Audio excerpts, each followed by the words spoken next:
ઘનશ્યામ ગોર અજાણી જુબેલી સહી નંબર 1 સાચો ધંધો કરવા દેતા નથી. પ્લોટમાં ગાડી છે મારીને હટાવો નોટિસ દેવા મને આવ્યા. વિકલાંગ છું, હાલી નથી શકતો, મારો બાપુજી નથી, મારી મા નથી ને આ ધંધો કરવા મને દેતા નથી. હવે અમે જો સાચો ધંધો કરવા નહીં દે તો અમે ઉપવાસ માટે ઉતરશું.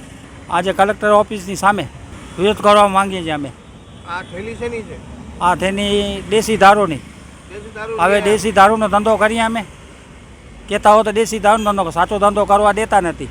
એ એમ કરતા કે હવે સાચો ધંધો કરવા દેવો કે અમને કનક આ બધી દારૂ વેચવો પડશે. પોલીસ આપતા તો લે જ છે દારૂના ધંધાના. બધે ઠેકાણે પોઈન્ટ ચાલુ છે દેશીના. હવે અમને શું કરવો? આજે કચ્છ કલેક્ટરની સામે અને કલેક્ટરશ્રી પોતાની આંખું ખોલીને જોવે એના માટે કરી અને આ અપંગ વ્યક્તિ છે, એના માતા પિતા નથી અને એ પોતાના ગુજરાન ચલાવવા માટે એક સામાન્ય રેકડી જે કોઈને નડતી પણ નથી, એ ચાની રેકડી ઉપર પોતે પોતાના પરિવારનો ધંધો ચલાવે છે. પણ ભુજ નગરપાલિકાના ચીફ ઓફિસર દ્વારા જુદા જુદા વિસ્તારની અંદર અનેક રેકડી ધારકોને નોટિસો આપી અને જે બીવડાવવાનો હાવ ઊભો કર્યો છે. હું આપના માધ્યમથી ચીફ ઓફિસર સાહેબને કહું છું કે બેન, એસીમાં બેસીને તમે નોટિસ મોકલાવો છો, મારી સાથે રસ્તા ઉપર હાલો, હું તમને મોટા માથાઓના બધાના દબાણ બતાવું કે કયા કયા મોટા માથાઓને કયા કયા રાજકીય વ્યક્તિઓએ પાર્ટી જે પાર્કિંગ પ્લોટ છે એના ઉપર દબાણ કર્યા છે. એ તમારાથી ખુલ્લા નથી થતા. પણ આ અપંગ માણસ પોતાની રોજી મેળવવા માટે એક ચાની કિટલી ચાલુ કરી છે, એ તમને નડે છે.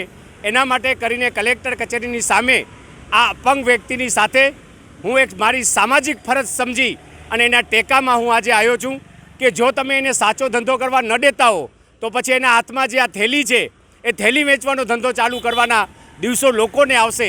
આજે આપણે જોઈએ છીએ કે મોંઘવારી હરણફાળ છે.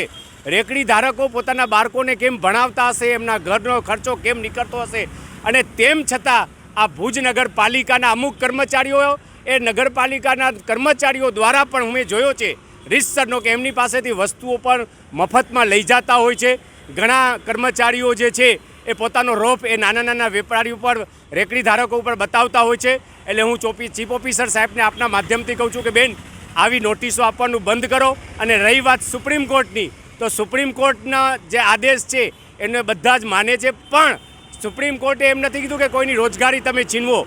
જે ફૂટપાથો છે, જ્યાં ચાલવાના ફૂટપાથો કરી છે એ ખાલી કરાવો. આજે તમે જો છઠ્ઠી બારી રિંગ રોડનો ફૂટપાથ જો તમે આખી દબાણ થઈ ગઈ છે, એ ચીફ ઓફિસરને નથી દેખાતું.